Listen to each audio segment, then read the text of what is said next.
नमस्कार, आप देख रहे हैं कालचक्र और मैं हूं आपके साथ अंजलि आनंद और मेरे साथ हैं प्रश्न कुंडली विशेषज्ञ पंडित सुरेश पांडे जी।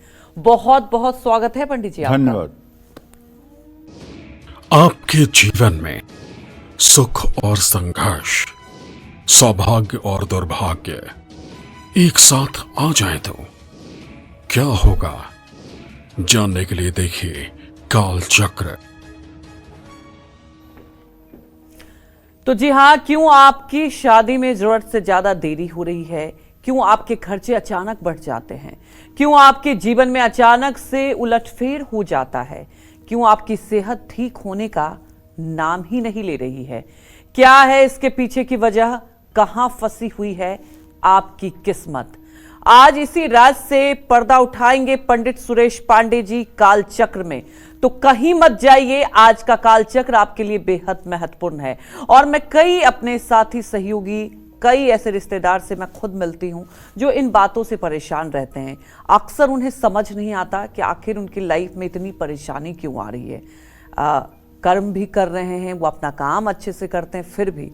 तो आज इसलिए कालचक्र बेहद महत्वपूर्ण है और आप लोगों के लिए ही ये एपिसोड हमने रखा है। तो ध्यान से आज का कालचक्र देखिए और हमारे साथ लगातार बने रहिए, क्योंकि पंडित जी आज वो हर राज से पर्दा हटाएंगे। आज हर वो उपाय भी पंडित जी आपको बताएंगे, हर वो वजह बताएंगे जिससे कहीं ना कहीं आप लोग परेशान रहते हैं।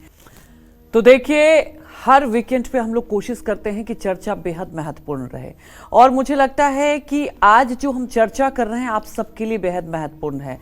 तो बने रहिए हमारे साथ, कहीं मत जाइए, क्योंकि आज आप अपने नाश्ते के साथ बैठकर कालचक्र का पूरा एपिसोड देखिए, क्योंकि ये जो समस्या है, ये जो आज हम चर्चा करने वाले हैं, सबके साथ कहीं ना कहीं बीतता है और वो सोचते रहते हैं कि आखिर क्या वजह। अब कई बार लोग अपने आप को कोसते हैं, कई बार ये भी सोचते हैं कि किसी ने कहीं नजर तो नहीं लगा दी। बहुत सारे दुविधा मन में होती है। तो आज आपके हर दुविधा को पंडित जी दूर करेंगे, हर वो वजह बताएंगे, क्योंकि पंडित जी वजह जरूर बताते हैं, उसके पीछे लॉजिक बताते हैं। तो लगातार हमारे साथ बने रहिए और इस चर्चा को आप ध्यान से सुनिए, क्योंकि कई ऐसे लोग होते हैं पंडित जी जिनके जीवन में अचानक से मुश्किल आ जाती है। ऐन वक्त पर जब उनका काम हो रहा होता है, ऐन वक्त पर किस्मत धोखा दे देती है। उनकी लाइफस्टाइल आप देखते हैं कि अच्छी चलती रहती है, कुछ ऐसा हो जाता है कि सब कुछ बदल जाता है। तो इसके पीछे आखिर मेन वजह क्या होती है, आज हमारे दर्शकों को आप बताएं। क्योंकि पंडित जी, ये सवाल मैं आपके साथ कालचक्र कर रही हूँ, ये सवाल मेरे मन में भी कई बार आता है, कई बार मैंने भी ये फेस किया। तो मुझे लगता है कि ये अक्सर आम लोगों के साथ बीतता है। तो हमारे दर्शकों को आप ये बताएं। देखो, ऐसा है, ग्रहा राज्यम प्रेक्षन्तिम ग्रहा राज्यम हरंत च ग्रहर्व्याप्तम मिदम सर्व त्रैलोक्य सचराचरम। इस पूरे त्रिलोकी में एक एक कण ग्रहों के अधीन रहता है, ग्रहों के प्रभाव में रहता है, और जो कुछ भी होता है वो ग्रहों के प्रभाव के कारण होता है। चाहे समुद्र में ज्वार भाटा आए, चाहे तूफान आए, चाहे सूखा पड़े और चाहे बाढ़ हो, चाहे ज़्यादा गर्मी पड़े, चाहे ज़्यादा ठंडी हो, ये सब केवल ग्रहों के प्रभाव के आधार पर होता है। ये जो 9 ग्रह हैं, ये 9 ग्रह इस संपूर्ण चराचर जगत को प्रभावित करते हैं। दूसरी बात, कह मुनि सहिमवंत सुनु, जो विधि लिखा लीलार, देव दनुज नर नाग मुनि को न मेटनहार। नारद जी कहते हैं हिमालय से जी कि विधाता ने जो लीलाट में आपके लिख दिया है, उसको देव दनुज, देवता, राक्षस, नर, नाग कोई मिटाने वाला नहीं है। अवश्य में भोक्तव्यम कृतम कर्मम शुभाशुभम। जो भी आपने पूर्व जन्म के जन्म लेते समय आपके शरीर के साथ प्रारब्ध बना हुआ है, उसका कहीं न कहीं दुख जो है आपके जीवन में आएगा। लेकिन मनुष्य के पास मन तो जानवरों में भी होता है। जी बिल्कुल। जानवरों में भी मन होता है, अपनापन होता है, अपने बच्चों को पहचानते हैं, अपने बच्चे को दूध पिलाते हैं, अपने बच्चे की दूसरे जानवरों से रक्षा करते हैं, लेकिन उनके पास विवेक नहीं होता है। और मनुष्य के पास विवेक होता है। जी। विवेक वो शक्ति है जो बुद्धि को सही और गलत रास्ते पर चलने से रोकती है, सही रास्ते पर प्रोत्साहित करती है, गलत रास्ते पर चलने से रोकती है।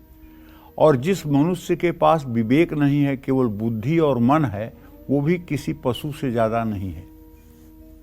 ठीक है ना?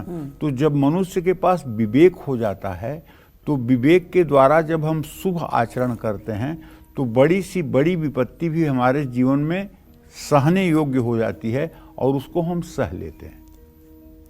प्रभु श्री राम का शाम के समय पूरी तैयारी थी कि सुबह राज्याभिषेक होगा, लेकिन शाम को वनगमन की बात आ गई। तापस बेश विशेष उदासी 14 बरिस राम वनवासी, मतलब सुबह वनवास जाना है, जबकि तैयारी हो रही है 15 दिन से राज्याभिषेक की। ठीक है? भगवान श्री कृष्ण ने जब अवतार लिया जी। तो उनको माँ का दूध पीना चाहिए, देवकी के गोद में होना चाहिए, तो वो गोकुल की तरफ चल दिए। कभी छठी के दिन पूतना, कभी अघासुर, कभी बकासुर, कभी तृणावर्त, कभी कालिया नाग, मतलब कितने कितने आफतों से गुजरते हुए निकले। आज मनुष्य के ऊपर अगर नौकरी न मिले, नौकरी छूट जाए, पढ़ाई में फेल हो जाए, तो प्रायः लोग करते क्या हैं कि घर के देवी देवताओं के जितने फोटो चित्र हैं उसको उठा करके पहले घर के बाहर फेंक के आएंगे। कुछ नहीं होता, देवी देवता पूजा पाठ से कुछ नहीं होता है जी। अरे खुद भगवान जब यहाँ आए और इतना ऊपर नीचे जीवन हुआ, तो वो यही दिखाने के लिए तो आए थे कि आपको भी इस तरह के जीवन से दो चार होना पड़ सकता है, तो आपकी आस्था न डगमगाए। अगर आपकी आस्था डगमगा जाएगी तो फिर आपकी नाव डूबने से कोई नहीं बचाएगा, और यदि आपकी आस्था बनी रहेगी तो नाव डूबते डूबते बच जाएगी। तो मैं अपने दर्शकों से ये कहना चाहता हूं, देखो इन ग्रहों का तो महत्व है, लेकिन जब आप भगवान की शरणागति ले लेते हैं तो ये नवग्रह आपके लिए रंक हो जाते हैं। शनि ग्रह की बात आज हम करेंगे और शुक्र ग्रह की बात करेंगे। शनि ग्रह को मंद भी कहते हैं, इसका एक नाम ज्योतिष में मंद है। मंद माने धीमा, चूंकि ये धीमी गति से चलते हैं, 2.5 साल में ये एक राशि चलते हैं, 1 महीने में एक अंश चलते हैं, और 30 वर्ष में पृथ्वी का एक चक्कर लगाते हैं, इसलिए इन्हें मंद कहा जाता है। और शुक्र बहुत तेज चलने वाले ग्रह हैं, ये तो 26 दिनों में ही एक राशि को क्रॉस कर लेते हैं, 1 साल के अंदर अंदर पूरी 12 राशियों में भ्रमण कर लेते हैं। अब शनि और शुक्र ये दोनों आपस में मित्र ग्रह हैं। शुक्र धन, वैभव, सुख, समृद्धि, विलासिता, सुंदरता और कामवासना का प्रतीक है। शुक्र टीवी, सिनेमा, मनोरंजन, ग्लैमर की दुनिया जैसे क्रिएटिव चीजों से जुड़ा हुआ है, जबकि शनि कर्म, संघर्ष, दुख, विपत्ति, चोरी, पुलिस, जेल, दुर्घटना से जुड़ा हुआ है। शुक्र वृषभ और तुला राशि का स्वामी है, जबकि शनि मकर और कुंभ राशि का स्वामी है। जिन लोगों की कुंडली में शनि शुक्र की युति है और दोनों ही शुभ हैं, शुभ का मतलब वो लग्नेश पंचमेश हैं, नवमेश लग्नेश हैं या योग कारक हैं, जिसको शुभ अवस्था ज्योतिष के हिसाब से कहते हैं, तो ऐसा व्यक्ति रिश्तों में किसी भी जिम्मेदारी से पीछे नहीं हटेगा, अनुशासन प्रिय होगा और अपने परिवार के आसपास सुरक्षा का माहौल बनाकर रखेगा। ऐसे व्यक्ति को 30 या 35 वर्ष की उम्र के बाद ही शुक्र के शुभ फल प्राप्त होते हैं। ऐसा व्यक्ति एकदम धरातल से जुड़ा होता है और वास्तविकता में जीवन जीना पसंद करता है, बनावट में नहीं, वास्तविकता में। ऐसे व्यक्ति की सोच मजबूत होती है। कुंडली में शुक्र शनि की युति हो और दोनों ही ग्रह शुभ हों तो व्यक्ति को आगे बढ़ने के कई अवसर प्राप्त होंगे। ऐसे लोगों का झुकाव कला के क्षेत्र में भी होता है। चुनौतियों से लड़ने में व्यक्ति सक्षम होता है। शुक्र शनि की युति राजयोग कारक होती है।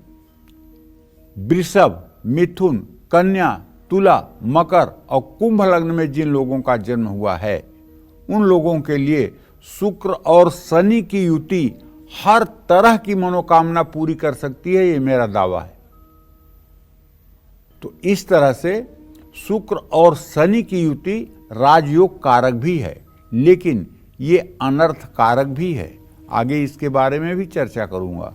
तो आप ध्यान से आज का कालचक्र अगर देखेंगे तो अपने कुंडली का मूल्यांकन आप खुद कर पाएंगे। जय मां विंध्यवासिनी। तो देखिए, आज बेहद महत्वपूर्ण चर्चा कर रहे हैं पंडित जी, और वो वजह बता रहे हैं जिसकी वजह से कई बार ऐसा लगता है कि आप कितनी परेशानी में हैं। और एक अभी पंडित जी ने चर्चा किया कुंडली के ग्रहों के बारे में, तो पंडित जी से ही जान लेते हैं कि अगर किसी के कुंडली में शुक्र शनि एक साथ हो तो क्या वो हमेशा ही अशुभ फल देंगे या इसके कोई शुभ फल भी हो सकते हैं, ये जानते हैं। पंडित जी, ये जैसा अभी आपने जिक्र भी किया, तो ऐसा तो नहीं कि वो पूरे टाइम ही परेशान रहेगा अगर ये दोनों महायुति एक साथ रहे तो? देखो, अगर किसी का जन्म मेष लग्न में हुआ है, अच्छा, या कर्क लग्न में हुआ है, या सिंह लग्न में हुआ है, या वृश्चिक लग्न में हुआ है, या धनु लग्न में हुआ है, या मीन लग्न में हुआ है, तो ऐसे लोगों के लिए शनि और शुक्र की युति निश्चित रूप से कष्टदायक हो सकती है। कुंडली में शुक्र शनि अशुभ स्थिति में अगर होंगे तो व्यक्ति अपने दिल की बात नहीं कह पाएगा। रिश्तों में गलतफहमी हो जाती है। कुंडली में शुक्र शनि की युति हो और दोनों ही ग्रह शुभ स्थिति में ना हो, धन की कमी हो, अपनों से अलगाव की स्थिति भी बनती है। वैवाहिक जीवन में कलेश हो सकता है। ऐसे व्यक्ति को जीवन में कई बार अकेलापन महसूस होता है। शुक्र या शनि की अगर परस्पर दशा या अंतर्दशा चल रही हो और दोनों का रोग भाव से संबंध बन रहा हो तो इस स्टेज में कैंसर की बीमारी जरूर होती है। कैंसर, पेनक्रियाज या लीवर सिरोसिस की प्रॉब्लम, माने आप ये कह सकते हैं कि ऐसा आदमी मरते मरते बचता है, बहुत गंभीर बीमारी से पीड़ित होता है। और एक चीज जो सर्वार्थ चिंतामणि में लिखा हुआ है, लगने सनऊ कर्मगते शशांके शुक्रेक्षिते वा यदि बंध भोक्ता। लगने सनऊ, लग्न में शनि हो और दशम भाव में चंद्रमा हो। लगने सनऊ कर्मगते शशांके मतलब दशम भाव में चंद्रमा हो, लग्न में शनि हो। शुक्रेक्षिते वा यदि बंध भोक्ता, और शुक्र ग्रह से दोनों देखे जाते हों। शुक्र कहाँ हो, चतुर्थ भाव में हो या सप्तम भाव में हो तो शुक्र से देखे जाएंगे। बंध भोक्ता, ये बंधन का समय होता है, जेल जाने का समय होता है, कारागार में रहने का समय होता है। जब भी किसी की कुंडली में शुक्र शनि में चंद्रमा का अंतर आता है या शनि में शुक्र का अंतर चंद्रमा का प्रत्यंतर आता है तो ऐसे समय में लोगों को बंधन योग का सामना करना पड़ता है। अनायास, बिना किसी गलती के भी कुछ न कुछ पनिशमेंट मिलता है। ये समय आने के पूर्व इसका उपचार कर लेना चाहिए।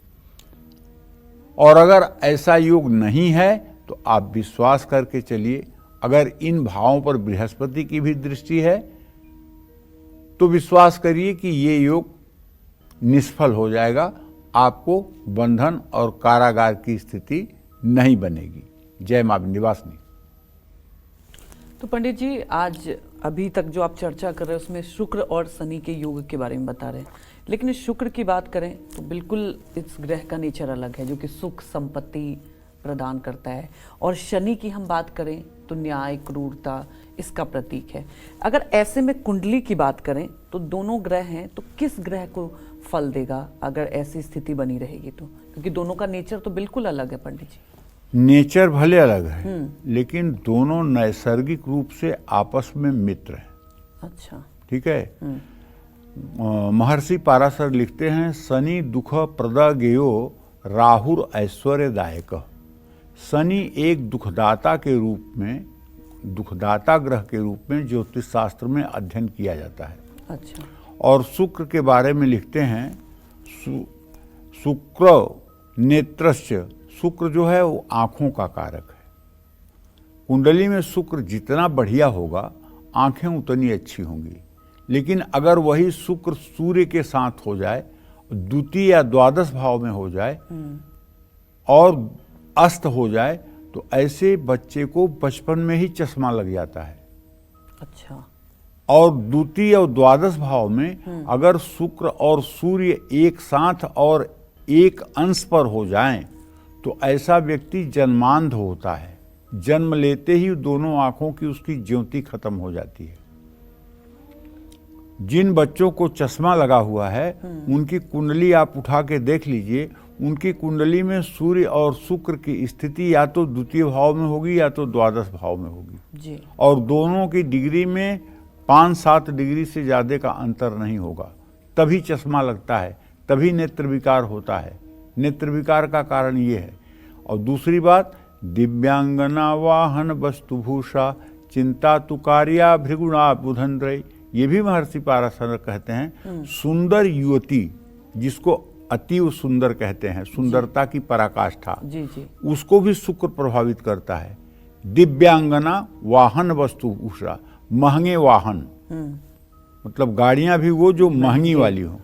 दिव्यांगना वाहन वस्तुभूषा, भूषा कहते हैं आभूषण को, महंगे गहने, ये सब शुक्र से ही विचार किए जाते हैं। मतलब जिसकी लाइफ में लग्जरी है, हाँ, सुंदर है, वो शुक्र से हाँ, वो शुक्र से है। ये सब चीजें शुक्र से ही विचार की जाती हैं। रही बात शनि की, तो शनिदेव निश्चित रूप से एक दुखदाता के रूप में ही होते हैं। और शनिदेव जब अपनी उच्च राशि में होते हैं और उच्चांशक में होते हैं और शुभग्रह से दृष्ट होते हैं, तो ये राजयोग कारक ही होते हैं। लेकिन अगर नवम भाव में शनि उच्च का भी हो, तो ये अपनी महादशा में उतना अच्छा फल नहीं दे पाता है जितना देना चाहिए। क्यों? ज्योतिष का एक सिद्धांत ये भी है, नवमेश सर्वदा सौम्यो न क्रूर फलदायक। नवम भाव का स्वामी केवल शुभग्रह फल देता है अच्छा, न क्रूर फलदायक। क्रूर ग्रह अच्छे फल नहीं देते हैं। तो जैसे नवम भाव में शनि हो गया, राहु हो गया, केतु हो गया, मंगल हो गया, ये ग्रह अच्छे फल नहीं देंगे। लेकिन चंद्रमा, बुध, बृहस्पति और शुक्र अगर हो गए, तो ये निश्चित रूप से अच्छे फल देंगे। इसी तरह से पंचम भाव में हर समय हर ग्रह जो पंचमेश होगा वो अच्छा ही फल देगा, वो कभी बुरा फल दे ही नहीं सकता। पंचमेश हर समय अच्छा ही फल देता है। पंचमेश का मतलब कि कुंडली के 5वें भाव का स्वामी, उसकी दशा महादशा में हर समय अच्छा ही फल मिलेगा। तो जब शुक्र और शनि की युति में शुक्र शनि से ज़्यादा अच्छी स्थिति में होता है, अच्छी स्थिति का मतलब अपने नवमांश में हो, खडबल में मजबूत हो, तो ऐसा व्यक्ति अपने से कम उम्र की महिला या पुरुष की ओर आकर्षित हो सकता है। अगर महिला है तो पुरुष की तरफ, पुरुष हो तो महिला की तरफ। और शुक्र शनि की युति में शुक्र अगर बलवान हो, तो व्यक्ति खुद को लंबे समय तक युवा महसूस करता है। ऐसा व्यक्ति दूसरों की आलोचनाओं की चिंता नहीं करता है। शुक्र प्यार, सुख, कला, मनोरंजन, सौंदर्य और मौज मस्ती का कारक ग्रह है। शक्तिशाली शनि है अगर, तो क्या होगा? शनि अगर मजबूत स्थिति में है, उच्च के नवांशक में है, शुभग्रह से दृष्ट है और अच्छे भावों का स्वामी है, मजबूत स्थिति में है, तो शनि अगर शक्तिशाली है तो व्यक्ति अपने से बड़ी उम्र की महिला या पुरुष की ओर आकर्षित हो सकता है। ऐसे लोगों के रिश्तों में दिक्कतें आ सकती हैं। क्योंकि शनि मजबूत हो तो व्यक्ति जरूरत से ज़्यादा ईमानदार होता है और दूसरों से भी वो यही उम्मीद करता है कि सामने वाला भी ईमानदारी करे और न्याय प्रिय रहे। ऐसे में रिश्तों में कड़वाहट आने की संभावना बढ़ जाती है। शनि मजबूत स्थिति में हो तो व्यक्ति को शुक्र के सभी लाभ 30 या 36 वर्ष की आयु के बाद ही मिलने शुरू होते हैं। जय मां विंध्यवासिनी। तो देखिए, अगर लगातार आपके पारिवारिक जीवन में कलेश हो रहा हो, आप हमेशा स्ट्रेस में रहते हो, तो क्या इसके पीछे भी शुक्र और शनि का योग है? ये भी पंडित जी से समझने की कोशिश करते हैं। लगातार हमारे साथ बने रहिए, क्योंकि पंडित जी आज वो हर ग्रहों के बारे में विस्तार से बता रहे हैं। और मैं तो ये कहूँगी दर्शकों को कि अगर आपको थोड़ा सा कंफ्यूजन है तो आप एक पेन और कॉपी लेकर रहिए और उसको लिख भी सकते हैं, क्योंकि कई लोग कुंडली दिखाते हैं। तो उस वक्त जब आप कुंडली दिखाएं तो इन बातों का आप ध्यान रखें। तो पंडित जी से अब ये समझने की कोशिश करते हैं कि अगर स्ट्रेस है, दिक्कत है, इसके पीछे शुक्र और शनि का क्या योग होता है, ये जानते हैं। बताएं पंडित जी। देखो, स्ट्रेस के जनक जो है वो चंद्रदेव हैं। जब वो निर्बल होते हैं तभी स्ट्रेस होता है। जब सूर्य निर्बल होता है तभी आत्मबल कमजोर होता है। अगर चंद्रमा केतु के साथ हो, अगर चंद्रमा राहु शनि के मध्य हो, अगर चंद्रमा राहु शनि केतु के साथ हो, अगर राहु केतु शनि की दृष्टि चंद्रमा पर हो, तो ऐसा आदमी हर समय डिप्रेशन और एंजाइटी का शिकार होगा और हर समय नेगेटिविटी ऑब्जर्व करेगा। इसी तरह से अगर सूर्य राहु के साथ हो और उन दोनों की डिग्री में कम अंतर हो, तो ऐसे जातक के पिता की जिंदगी बिल्कुल नारकीय हो जाती है। भयंकर संघर्षों में जीवन होता है ऐसे व्यक्ति के पिता का, और ऐसे व्यक्ति का खुद का आत्मबल, खुद का सेल्फ कॉन्फिडेंस काफी लूज हो जाता है। मतलब आत्मबल बिल्कुल कमजोर हो जाता है। इसको कहते हैं भाई ग्रहण दोष। तो कुंडली के पहले भाव में शुक्र शनि की युति हो तो व्यक्ति की सेहत और पारिवारिक जीवन पर थोड़ा सा नकारात्मक प्रभाव पड़ता है। वो इसलिए कि शुक्र की दृष्टि तो सप्तम भाव पे होगी, लेकिन शनि की दृष्टि तृतीय पराक्रम भाव और सप्तम वैवाहिक जीवन के भाव पर पड़ेगी। इसलिए विवाह लेट होगा, पराक्रम प्रभावित होगा। ऐसे लोग प्रायः स्ट्रेस में, तनाव में रहते हैं। उनको आसानी से सफलता नहीं मिलती है। ये बात समझने की है। जय मां विंध्यवासिनी। तो शुक्र और शनि का योग सिर्फ अशुभ फल ही नहीं देता है, बल्कि कुछ सिचुएशन में ये योग बड़ा ही फलदायी और शुभकारी भी होता है। क्या है वो स्थिति, ये जानते हैं। बताएं पंडित जी। देखो, मैंने एक बात कहा जी कि जब किसी भी व्यक्ति की कुंडली में वृषभ, मिथुन, कन्या, तुला, मकर, कुंभ ये लग्न होगी और कुंडली में शुक्र शनि की युति होगी, तो आप मान के चलिए कि ऐसे आदमी की लॉटरी लग जाएगी। अगर कुंडली के द्वितीय भाव में शुक्र शनि की युति है तो ये बहुत शुभकारी है। ऐसा योग किसी व्यक्ति की कुंडली में हो तो उसका मान सम्मान बढ़ता है। ऐसे व्यक्ति को शुक्र के प्रभाव के कारण पैतृक संपत्ति और अस्थायी संपत्ति का लाभ मिलता है। ऐसा व्यक्ति शनि के शुभ प्रभाव के कारण व्यवहार कुशल होता है। परिवार में भी उसका सम्मान होता है। कुंडली के दूसरे भाव में शुक्र शनि की युति व्यक्ति को आर्थिक स्थिति के लिए शुभ मानी जाती है। ऐसे व्यक्ति को कारोबार में भी सफलता मिलती है, बशर्ते शनि शत्रुगृही न हो, सूर्य चंद्रमा मंगल के घर में न हो, वो शुक्र के घर में हो, शनि के घर में हो, बुध के घर में हो, द्वितीय भाव में, तो निश्चित रूप से ये आपको मालामाल बना देगा। इसमें कोई संशय नहीं है। जय मां विंध्यवासिनी। आपकी कुंडली में शुक्र शनि का योग आपके जीवन के सुखों या दुखों के कारण हो सकते हैं।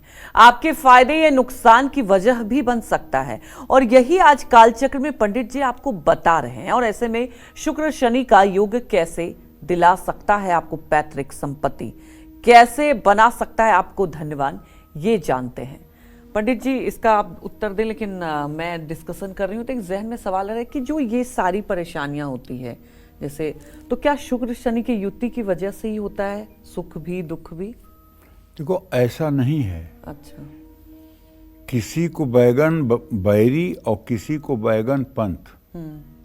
कोई चीज किसी व्यक्ति के लिए बहुत लाभकारी होती है और कोई वस्तु जो है किसी के लिए बहुत हानिकारक होती अच्छा, है। बिल्कुल, जैसे दवाई पे भी होता है। हाँ, तो हर चीज सार्वभौम नहीं हो सकती कि लाभकारी है तो सबके लिए लाभकारी है। जी जी। ठीक है ना। जी। अमृत का गुण होता है लोगों को अमर करना। जी। लेकिन वही अमृत राहु ने जब पी लिया तो उसका गर्दन काट दिया गया, 2 टुकड़े हो गए। जी।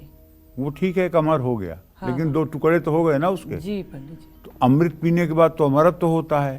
तो कहने का मतलब कि जब अमृत पीने के बाद भी गर्दन कट सकता है तो शुभ और अशुभ दोनों परिणाम जो है ये ग्रह देते हैं। केवल ऐसा नहीं है कि शुभ देते हैं, केवल ऐसा नहीं है अशुभ देते हैं। अलग अलग जन्म कुंडली के आधार पर इनके अलग अलग फलादेश होते हैं। जी। ये नहीं कहा जा सकता कि इसके लिए सब अच्छा ही होगा, हाँ, और या ये सबके लिए खराब ही होगा।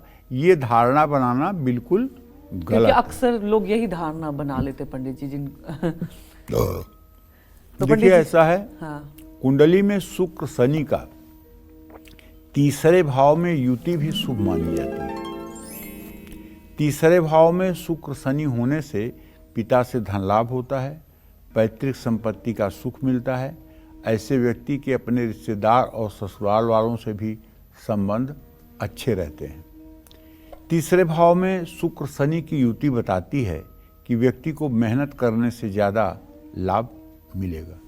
देखिए वैसे जब भी किसी की जन्म कुंडली किसी चतुर ज्योतिषी को देखना चाहिए तो सबसे पहले उसको ये देखना चाहिए, अगर आजीविका से संबंधित कोई प्रश्न है तो ये देखना चाहिए कि इसके दशमेश और तृतीयेश की क्या स्थिति है। दशम भाव के स्वामी और तृतीय भाव के स्वामी की क्या स्थिति है। अगर दशम और तृतीय भाव का स्वामी ग्रह मजबूत है और मजबूत स्थिति में जन्म कुंडली में है तो आप पक्का मानिए कि ऐसा आदमी रेगिस्तान में भी अगर खड़ा हो जाएगा तो वहाँ भी हरियाली हो जाएगी। और यदि दशमेश और तृतीयेश निर्बल हो और दशमेश और तृतीयेश पीड़ित हो तो ऐसे आदमी को चाहे जितना शुभ चिंतक कोशिश करें सफल करने की, लेकिन फिर भी सफलता हाथ नहीं आती है। ये सब बातें ऐसी हैं जिनका गहनता से विचार करना चाहिए। लेकिन आज विचार करने की तो बात छोड़ दीजिए, आज तो सारा विचार केवल 3 बातों पर हो रहा है। प्रायः लोग 3 बातों पर विचार कर रहे हैं। कुंडली दिखाया नहीं आपने तो पहली बात बोल देंगे कि आपकी कुंडली में काल सर्प योग है। चलिए छुट्टी हो गई, आप बन गए बेवकूफ, काल सर्प योग है। जबकि ये ज्योतिष का कोई योग ही नहीं है। ज्योतिष शास्त्र में कहीं काल सर्प योग के नाम का मनीषियों ने कोई वर्णन ही नहीं किया है। मुझे भी 50 साल ज्योतिष पढ़ते हो गया, कहीं किसी प्रमाणिक ग्रंथ में काल सर्प योग का नाम नहीं है। लेकिन 90% से ज्यादा लोगों के मुंह में काल सर्प योग है। दूसरी बात, अगर इससे भी निकल गए तो दूसरी बात, अगर बेटे की आपके बेटी की शादी नहीं हो रही है, नहीं आपके ऊपर तो कुछ ऊपरी बाधा की कराई है जिसके कारण शादी रुक गई है। अरे भाई, न ही को सुख है दुख कर दाता, निजकृत कर्म भोग सब भ्राता। कई परत्र दुख पावई, सिर धुन धुनि पछताय, काल ही कर्म ही ईश्वर ही मिथ्या दोष लगाए। हम मनुष्यों की सबसे बड़ी कमी क्या है जानती हो अंजलि? जी। हम हर समय उंगली दूसरों की तरफ दिखाते हैं, कभी उंगली अपनी तरफ नहीं दिखाते हैं कि मेरा पाप है, मेरा दुर्भाग्य है जिसके कारण मैं भुगत रहा हूँ। ये नहीं कहूँगा, बल्कि ये कहूँगा कि अंजलि ने तो मेरे ऊपर ऐसा तंत्र करवा दिया, ऐसा जादू टोना करवा दिया, ऐसा मंत्र तंत्र करवा दिया, नहीं मैं तो राजा था, आज मैं इस स्थिति में हो गया, मतलब दूसरे के ऊपर उंगली उठाएंगे। तो पंडित जी ये भी हो जाता है एक वहम कह सकते हैं, जब बहुत ज्यादा दुख होने लगते हैं। वहम नहीं, मतलब आत्मश्लाघा, अपने को पहचानने की कमी। जी। आप जा रहे हो रास्ते से और एकाएक ट्रक का ब्रेक फेल हो गया, ट्रक आपके ऊपर चढ़ गया, आप मर गए। ट्रक वाले को क्या मिला? उसको कौन सा पुरस्कार मिल गया आपके मरने में? उल्टा अब उसकी भी ट्रक जेल में जाएगी, वो भी जेल जाएगा कुछ दिनों के लिए, बेचारे को क्या मिला? लेकिन आपके ग्रह ने उसको भी परेशान कर दिया। अच्छा। तो कहने का मतलब यह है कि देखिए, आदमी अपने ही कर्मों का सुख दुख भोगता है और एक महापाप कर लेता है जब दूसरों के ऊपर आरोप लगाता है कि इन्होंने मेरे ऊपर ये कर दिया, इन्होंने मेरे ऊपर ऐसा जादू टोना कर दिया, इन्होंने ऐसा कर दिया। मेरे पास भी ऐसी समस्याएं आती हैं। हाँ। लेकिन जैसे मैं कह रहा हूं तुमसे, तो उस समय मैं ऐसे जवाब नहीं देता हूं। अगर कहते हैं लोग, बताते हैं कि मेरे ऊपर ब्लैक मैजिक किया गया है, मेरे ऊपर काला जादू किया गया है, तो मैं उसमें सहमति दे देता हूं। हाँ, हो सकता है वो किया गया हो। मैं अगर ये कह दूं कि नहीं किया गया है ना, तो उनको लगेगा कि इनको तो कुछ आता ही नहीं है, तो ये कैसे ठीक होगा?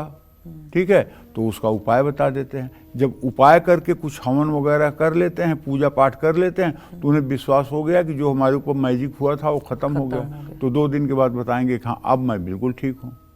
अगर ये कह दीजिए कि नहीं हुआ ही नहीं है, तो इतना गहराई से उन्होंने बैठाया हुआ है मन में कि हुआ है, कि वो निकलने वाला नहीं है। तो सब ये मन का होता है पंडित जी, बस मन का वहम है, केवल ये मन का वहम है। मन के वहम के अलावा कुछ नहीं है। भूत जो है वो केवल मन है, मन ने मान लिया भूत है। कुछ लोगों को हाथ धोने की बीमारी है, कुछ लोगों को छुआछूत की बीमारी है, कुछ लोगों के यहाँ आप सोफे पे बैठ जाइए तो पूरा सोफा साफ कर देंगे, चेंज करते हैं। अगर आपने उनके गेट का हैंडल छू लिया तो हैंडल ले आकर के धोएंगे। कभी मतलब किसी के अच्छे मन से तारीफ कर ये दो तो उसमें भी बुरा मान जाते हैं। मानसिक रोग है।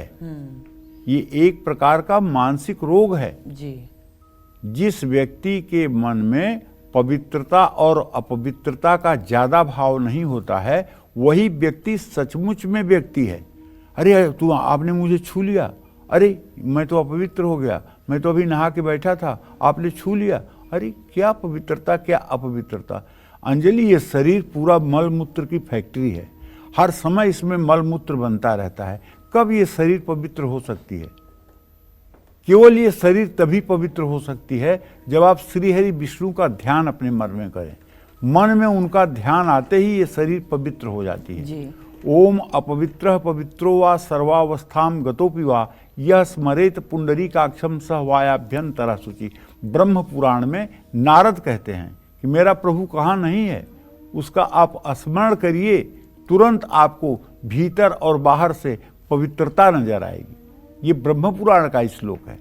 प्रायः पंडित जी लोग जब पूजा कराने बैठते हैं तो सबसे पहले इसी मंत्र का उच्चारण करके अपने यजमान के ऊपर जल छिड़कते हैं। लेकिन जल छिड़कते समय ये नहीं बताते हैं प्रायः लोग कि भगवान विष्णु का एक क्षण के लिए ध्यान कर लो। केवल मंत्र बोलने से नहीं होगा। जब आंख बंद करेंगे, शंख चक्र गदा पद्म लिए हुए भगवान विष्णु का अंदर ध्यान करेंगे, तब पवित्र होगा। केवल मंत्र बोलने से पवित्री नहीं होगी, मन में उनका ध्यान करना पड़ेगा कि चतुर्भुज रूपधारी भगवान श्री हरि विष्णु, दाहिने हाथ में चक्र, बाएं हाथ में शंख और फिर नीचे के दाहिने हाथ में कौमुद की गदा, बाएं हाथ में कमल का पुष्प लिए हुए हैं और वो पीताम्बर धारण किए हुए आपके ही हृदय में विराजमान हैं और आप उनके श्री चरणों में कमल का फूल अर्पित कर रहे हैं। ऐसा भाव जब आप बनाएंगे तब आप भीतर बाहर से शुद्ध हो जाएंगे और हर प्रकार की पूजा करने के योग्य हो जाएंगे। ठीक है, तो ये बात समझ लेना चाहिए। जय मां विंध्यवासिनी। तो बिल्कुल आज जो चर्चा कर रहे हैं हम लोग बेहद ही महत्वपूर्ण चर्चा कर रहे हैं, क्योंकि कई बार ऐसा होता है कि आप परेशानी में होते हैं, कई बार अचानक से आपके सारे काम बिगड़ने लग जाते हैं। पंडित जी, बहुत ऐसे लोग हैं जो बिल्कुल डिसिप्लिन से चलते रहते हैं, लेकिन क्या है ना कि कई बार जो लोग जॉब करते हैं, ऑफिस दफ्तर जाते हैं, किसी को आप देखेंगे अचानक से तरक्की मिल जाती है, उनका इंक्रीमेंट हो जाता है। तो क्या इसके पीछे शुक्र और शनि का युति होता है, यही वजह है? देखिए, कारण तो शुक्र शनि है जी, लेकिन कारण ये है कि जब इस शरीर का निर्माण हुआ, हाँ, ब्रह्मा ने इस शरीर का आकार दिया, तो उसी समय ब्रह्मा ने इस शरीर के साथ कुछ प्रारब्ध जोड़ दिए। पहले के कर्म, पहले के कर्म जी, क्योंकि केवल शुभ से शरीर नहीं बना हुआ है। जैसे 24 कैरेट प्योर सोने का गहना नहीं बन सकता है, जी पंडित। उसी तरह से केवल शुभ फल से दैव शरीर बनता है जो स्वर्ग में रहता है, और केवल पाप कर्म से वो नरक का भोग होता है, और पाप पुण्य दोनों के कर्म से मनुष्य योनि मिलती है। जी, और मनुष्य योनि जब मिलती है तो सुख और दुख पहले से निर्धारित रहते हैं। 5 वर्ष की उम्र में जल से घात, 7 साल की उम्र में चोट लगना, 11 साल की उम्र में चेचक होना, 28 साल की उम्र में ऑपरेशन होना, 34 साल की उम्र में सिर में चोट लगना, ये सब पहले से निर्धारित है। जी, तो जो आपका संचित कर्म है, जिसका गोदाम लगा हुआ है, वो तो आपको अभी भुगतना पड़ेगा, लेकिन जो प्रारब्ध आपके साथ बनकर आ गए हैं, इनको तो आपको छोटे कम ज्यादा में भुगतना पड़ेगा। नहीं, यही बात गोस्वामी तुलसीदास जी लिखते हैं, भरत से मतलब कि वशिष्ठ जी कहते हैं, सुनहु भरत भाभी प्रबल, बिलखी कहेऊ मुनिनाथ, हानि लाभ जीवन मरण, जसयप जस विधि हाथ। विधाता के हाथ में 6 चीजें हैं, हान, लाभ, जीवन, मरण, यश और अपयश। ये 6 चीजें भगवान के हाथ में हैं। कभी कभी आप देखते होंगे ना कि कोई आदमी बुरा कर्म कर रहा है, तब भी उसकी दिन रात तरक्की हो रही है, तो लोग कहते हैं कि अरे यार वो आदमी तो इतना बुरा कर्म कर रहा है तब भी तरक्की पा रहा है। अरे उसके पूर्व जन्म का उत्तम प्रारब्ध है, वो उसका भोग कर रहा है। जिस दिन उत्तम कर्मों का उसका स्टॉक खत्म होगा, उस दिन देखना फिर उसकी क्या गति होगी। जी, तो कुंडली में शुक्र शनि की चौथे भाव में युति शुभ मानी जाती है। ऐसा योग किसी की कुंडली में हो तो व्यक्ति को अचानक कार्य क्षेत्र में लाभ, अच्छा पद, सुख सुविधा प्राप्त होती है। समाज में व्यक्ति को अच्छी पहचान मिलती है, व्यक्ति अनुशासित जीवन जीता है। ऐसे लोगों को जीवन में अचानक धन की प्राप्ति होती है। ऐसे लोगों को मशीन और केमिकल से संबंधित कार्यों में बहुत लाभ मिलता है। चौथे भाव में शुक्र शनि हो तो व्यक्ति को अपने बड़ों से कठोर अनुशासन विरासत में मिलता है। जय मां विंध्यवासिनी। तो शुक्र और शनि का कैसा योग आपको हाई एजुकेशन देता है, हाई एजुकेटेड बनाता है और क्रिएटिव फील्ड में तरक्की दिलाता है, ये जानते हैं पंडित जी से। बताएं पंडित जी। देखिए, कुंडली के यदि 5वें भाव में शुक्र शनि एक साथ हों तो ये शुभ कारक माना गया है।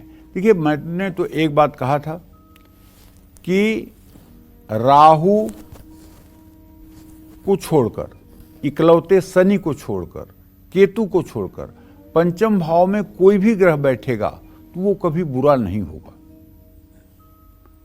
जिनकी कुंडली में ऐसा योग होता है वो लोग निश्चित रूप से उच्च शिक्षा प्राप्त करते हैं, और खास करके अगर मित्रगृही और स्वगृही है तो ऐसा आदमी पीएचडी भी करता है, डॉक्टरेट की डिग्री उसे प्राप्त होती है, मतलब उच्च शिक्षित होता है। लेकिन शनि के कारण इसका सुख उनको संघर्ष और 35 की आयु के बाद ही मिल पाता है।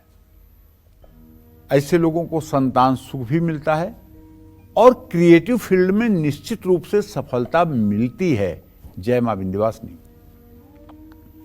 तो शुक्र और शनि का कैसा योग आपको विरोधियों से बचा सकता है और कानूनी मामलों में सफलता भी दिला सकता है, ये जान लेते हैं पंडित जी से। बताएं पंडित जी। देखिए, अब हम कुंडली के 6ठे भाव की चर्चा करेंगे, जो रोग और शत्रु का स्थान है। यहाँ अगर शुक्र शनि की युति हो जाए तो व्यक्ति अपने विरोधियों पर सफलता प्राप्त करता है। ऐसा मैं इसलिए कह रहा हूँ कि ज्योतिष का एक सिद्धांत है, त्रिषष्ठाय गते पापो जन्मांगो शोभना भवेत। तीसरे, 6वें और 11वें स्थान में यदि पापक ग्रह हों तो वो जन्मांग को शोभित करते हैं, अच्छा फल देते हैं। अच्छा, और शुक्र जो है शुभग्रह है, 6ठे भाव में शुभग्रह अच्छे नहीं होते हैं। आपके मन में विचार आ रहा होगा कि कैसे शुक्र अच्छा हो सकता है। तो शुक्र इसलिए अच्छा हो सकता है कि अगर 6ठे भाव में जाएगा तो खर्च करवाएगा।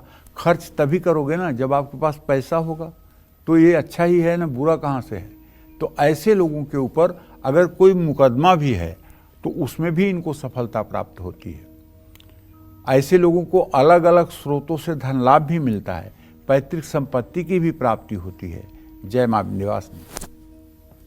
तो कुंडली में शुक्र शनि की कैसी स्थिति आपको मैरिड लाइफ पर इम्पैक्ट डालती है, ये जानते हैं पंडित जी से।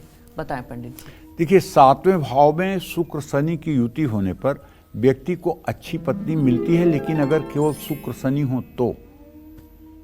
अगर शुक्र शनि के साथ सूर्य भी हो जाए, सूर्य शुक्र को अस्त कर दे या शनि को अस्त कर दे, तब मामला उलट पुलट हो जाएगा। राहु हो जाए तब मामला उलट पुलट हो जाएगा। लेकिन यदि ये दो ही हैं तो वैवाहिक जीवन का मिला जुला फल मिलेगा। शादी जल्दी या देर से होने के योग बनेंगे, लेकिन ग्रहों के प्रभाव के कारण जीवन साथी से मतभेद भी होगा। ये भी बात ध्यान रखने योग्य है। जय मां विंध्यवासिनी। तो अगर आपको लीवर या किडनी से रिलेटेड बीमारी हो या आप ब्लड प्रेशर के इम्बैलेंस से परेशान हो जाते हैं, शुक्र शनि ग्रह का इसमें क्या हाथ होता है, ये भी समझने की कोशिश करते हैं। बताएं पंडित जी। कुंडली के 8वें भाव में शुक्र शनि की युति हो तो व्यक्ति के रिश्ते मजबूत होते हैं, लेकिन लीवर और किडनी और पेनक्रियास से संबंधित रोग भी होते हैं। खास करके तब जब शुक्र में शनि का अंतर हो या शनि में शुक्र का अंतर हो। उस समय अगर 6ठे भाव से इनका संबंध बन रहा है तो ऐसे लोगों को निश्चित रूप से रक्त संबंधित बीमारियां होती हैं, और प्रायः अनुभव में देखा गया है कि इस समय कैंसर जैसी महामारी से भी व्यक्ति को लड़ना पड़ता है। और यदि मंगल कहीं न कहीं इनसे संबंध बना रहा है तो हाई ब्लड प्रेशर या लो ब्लड प्रेशर की भी समस्या होती है। ऐसे व्यक्ति के साथ अचानक दुर्घटनाएं भी होती हैं। ऐसे में इनको सतर्क रहना चाहिए। कभी कभी मान सम्मान भी प्रभावित होने की स्थिति में रहता है। जय मां विंध्यवासिनी। तो आगे चर्चा करते हैं और जानेंगे कि जो लोग स्टडीज में बहुत अच्छे होते हैं, बिजनेस में भी अच्छे होते हैं, इन्वेस्टमेंट में इंटरेस्ट भी रहता है, तो क्या इसमें भी शुक्र और शनि का योग का हाथ है? क्या इसके पीछे भी यही वजह है? ये जानते हैं। बताएं पंडित जी। देखिए, अब हम भाग्य भाव की बात कर रहे हैं जी। अगर आपके भाग्य भाव में शुक्र शनि की युति है तो व्यक्ति को हर किसी से मान सम्मान की प्राप्ति होती है। ऐसे लोगों को अच्छा पद भी प्राप्त होता है। पढ़ाई में इनका प्रदर्शन बहुत अच्छा होता है। ऐसे लोगों को कारोबार में भी बहुत सफलता मिलती है। आपका भाग्य का पूरा साथ मिलता है। निवेश में भी आप काफ़ी रुचि रखते हैं। लेकिन अगर चंद्रमा आपके एकादश भाव में हो या तृतीय भाव में हो या चंद्रमा आपके 6ठे भाव में हो तो आपको एंजाइटी और डिप्रेशन की भी समस्या होती है। ये बात भी ध्यान रखने योग्य है। जय मां विंध्यवासिनी। कुछ लोग हार्ड वर्क में भरोसा करते हैं तो कुछ हमेशा क्रिएटिव फील्ड में इंटरेस्टेड रहते हैं। तो क्या इसके पीछे भी शुक्र शनि का ही योग्य है? ये जानते हैं पंडित जी से। बताएं पंडित जी। देखिए, अगर 10वें भाव में शुक्र शनि की युति हो तो अपनी मेहनत के बल पर ऐसा व्यक्ति अपने टारगेट को हासिल करता है। ऐसे लोग क्रिएटिव फील्ड को चुनते हैं। ऐसे लोग बहुत भाग्यशाली होते हैं। 10वें भाव में शुक्र बलवान होकर के निश्चित रूप से शुभ फल देता है, इसमें कोई दो राय नहीं। और ऐसे लोगों का जीवन एक लग्जरी जीवन होता है, एक विलासितापूर्ण जीवन होता है और एक वैभवशाली जीवन होता है। इसमें तनिक भी संदेह नहीं करना चाहिए। अगर शनि अस्त नहीं है, पाप पीड़ित नहीं है, या शुक्र अस्त और पाप पीड़ित नहीं है और 10वें भाव में शुक्र शनि की युति बनी है तो आप पक्का मान के चलिए कि ऐसे व्यक्ति के जीवन में उत्कर्ष होगा। लेकिन अगर मेष लग्न है या सिंह लग्न है या धनु लग्न है तो थोड़ी सी परेशानी हो सकती है। इसके लिए तब आपको शुक्र शनि के उपाय करने चाहिए। भगवती दुर्गा की आराधना और हनुमान उपासना करना चाहिए। हर शुक्रवार के दिन आपको दुर्गा सप्तशती का पाठ करना चाहिए। शनिवार के दिन आपको सुंदरकांड का पाठ करना चाहिए, तो इस दुर्योग से आप छुटकारा पा सकते हैं। जय मां विंध्यवासिनी। तो शुक्र शनि का कैसा योग आपको अमीर बना सकता है, आपके पूरे लाइफ को बेहतर बना सकता है, ये जानते हैं पंडित जी से।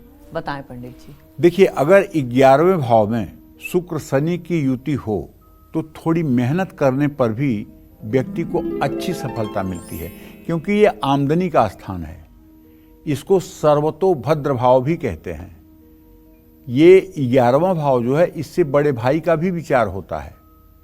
इससे आदमी अपने बहू के बारे में जान सकता है। बड़ी बहू के बारे में आपको जानना है, 11वें भाव का मूल्यांकन करवा लीजिए, आपकी बड़ी बहू का पूरा ब्लूप्रिंट तैयार हो जाएगा। अगर 11वें भाव को आप पूरा अच्छे से पढ़ लीजिए तो आपसे जस्ट जो बड़ी भाई या बड़ा बहन है, उसके पूरे जीवन को आप समझ पाएंगे। तो कहते हैं ना, त्रिषष्ठाय गते पापो जन्मांगो शोभना भवेत। 11वें स्थान में शनि निश्चित रूप से अच्छा होता है भाई, तो अच्छी सफलता मिलती है। ऐसे लोगों को अचानक धन लाभ होता है। लेकिन एक चीज मैंने देखा है, अगर 11वें भाव में शनि हो तो ऐसा आदमी 2 नंबर करने में ज्यादा इंटरेस्ट रखता है। 2 नंबर करने का मतलब टैक्स चोरी करेगा, अवैध पैसा कमाने में इंटरेस्ट रखेगा, रिश्वत लेने में इंटरेस्ट रखेगा, मिलावट की चीज़ों में इंटरेस्ट रखेगा। तो ये कुछ अधर्म का भी धन ऐसे लोगों के पास आता है, जो मेरी समझ से ठीक नहीं है। क्योंकि अधर्म का धन जो होता है वो 10 साल तक तो सुखी रखता है, लेकिन 10 साल के बाद वो सर्वस्व को नष्ट करता है। अन्यायोपार्जितम वित्तम 10 वर्षाणि तिष्ठति वर्षे एकादशे समूले विनश्यति। 10 साल तक तो उसका सुख मिलता है, लेकिन 11वें साल से जब पतन होना शुरू होता है तो इतना बुरी तरह से बर्बाद करता है कि बर्बादी शब्द भी उसके आगे छोटा पड़ जाता है। खोया हुआ धन ऐसे लोगों को मिल जाता है। ऐसे लोगों को निवेश करने से बहुत लाभ मिलता है।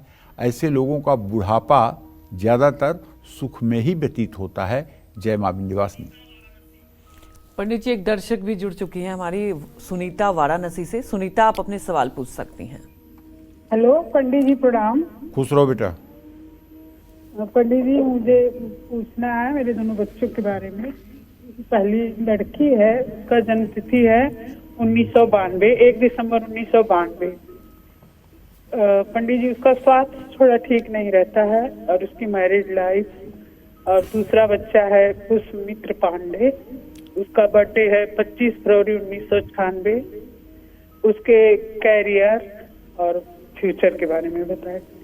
देखो, ऐसा है, बेटी के बारे में जो तुमने प्रश्न किया है, तुम्हारे पुत्री भाव का स्वामी इस समय वृश्चिक राशि में रोग भाव में स्थित है और वो अस्त भी है। बेटी को नसों में खिंचाव, हड्डियों में दर्द की स्थिति बन रही है, जिसके कारण इसका स्वास्थ्य हर समय बीमार सा रहता है। इसको कहो कि रोज सवेरे सूर्य को जल दिया करे सूर्योदय के समय। और दूसरी बात, 1 पाव मूंग मंगलवार को भिगो दिया करो, बुधवार को उसे छान करके और किसी गाय को खिलवा दिया करो। ये बुधवार के उपाय 17 बुधवार करा दो, ये बिल्कुल स्वस्थ हो जाएगी और बहुत जल्दी ठीक हो जाएगी। अगर इतने पर भी ना ठीक हो तो किसी पंसारी की दुकान से 5 रुपए की बिधारा की जड़ ले लो।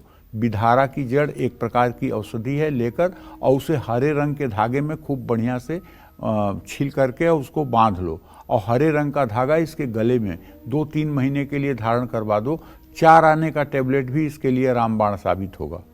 और जहाँ तक वैवाहिक जीवन का प्रश्न है, तो बुध बृहस्पति की परस्पर सप्तमस्थ स्थिति है। इसका वैवाहिक जीवन एवरेज रहेगा। कभी कभी पति से आर्गूमेंट की स्थिति बनी रहेगी, लेकिन वैवाहिक जीवन में किसी तरह की टूट फूट की स्थिति नहीं है। वैवाहिक जीवन आगे तक चलता रहेगा, इसमें कोई संशय की बात नहीं है। जय मां विंध्यवासिनी। शुक्र शनि की कैसी स्थिति आपकी शादी में देरी कर सकती है, आपको केयरलेस और खर्चीला बना सकती है, ये जानते हैं और समझते हैं पंडित जी से। बताएं पंडित जी। अगर आपकी जन्म कुंडली के व्यय स्थान में 12वें भाव में शुक्र शनि की युति हो तो व्यक्ति का झुकाव आध्यात्म की ओर ज्यादा होता है। 12वें भाव में शनि देर से विवाह होने का कारण बनाता है। ऐसे लोगों का स्वभाव खर्चीला हो सकता है। काम को लेकर के व्यक्ति थोड़ा लापरवाह हो सकता है। दोस्तों से मतभेद हो सकते हैं। सेहत भी कमज़ोर रह सकती है। और शुक्र अगर 12वें भाव में होगा तो ऐसा आदमी ज़्यादा ही खर्चीला होगा। ऐसे लोगों के दिमाग में शॉपिंग का कीड़ा होता है। अगर इनके पास क्रेडिट कार्ड है तो बेवजह भी ये जा कर के शॉपिंग करेंगे और एक दिन अपने को बुरी परिस्थितियों में उलझा लेंगे। बेवजह अपने को बुरी परिस्थितियों में उलझा लेंगे। इसलिए अगर आपकी कुंडली में भी शुक्र शनि है तो अपने मन को समझाइए। बहुत ज़रूरी होने पर ही शॉपिंग करिए। केवल शौक के लिए शॉपिंग मत करिए कि शॉपिंग करना है, ये भी एक काम है, इसलिए मत करिए। ज़रूरत की चीज़ों को अगर आप करेंगे तो आप अपने जीवन को व्यवस्थित रख पाएंगे। जय मां विंध्यवासिनी। पंडित जी, ऐसा होता है जैसा कि आज हम चर्चा कर रहे हैं कि अगर कुंडली में शुक्र और शनि का युति है, अगर वो बुरे प्रभाव डाल रहे हैं, तो उपाय की बात करें तो क्या शुक्र का उपाय करना चाहिए या शनि का उपाय करना दोनों का उपाय करना चाहिए। अच्छा, दोनों का करना चाहिए। दुर्गा चालीसा, हनुमान चालीसा का, दोनों का 10-10 पाठ करना शुरू कर दीजिए। शुक्र शनि का दुष्प्रभाव फुर्र हो जाएगा। 10 पाठ पहले दुर्गा चालीसा का करिए, माँ भगवती आपको ऊर्जा दें, और फिर हनुमान जी का 10 पाठ करिए, हनुमान जी आपको ऊर्जा दें। 100 दिन तक लगातार उपाय करिए। शुक्र शनि की युति कितनी भी अशुभ हो, लेकिन वो आपके जीवन पर मतलब कि प्रभावहीन हो जाएगी। देखिए, पंडित जी ने वो महा उपाय भी बता दिए और मुझे लगता है हमारे दर्शकों के लिए बहुत महत्वपूर्ण जानकारी ये पंडित जी ने अभी बताई। पंडित जी, आज हमारे दर्शकों को आपने इतनी महत्वपूर्ण जानकारी दी है, आपका बहुत बहुत धन्यवाद। धन्यवाद। और उम्मीद यही करते हैं कि आपको भी हमारा विषय बहुत पसंद आया होगा। कल फिर मिलेंगे एक नए विषय और आपकी परेशानियों को दूर करने के लिए ढेरों उपाय लेकर आएंगे हम पंडित सुरेश पांडे जी के साथ। तब तक कालचक्र की पूरी टीम को आप अनुमति दीजिए। नमस्कार।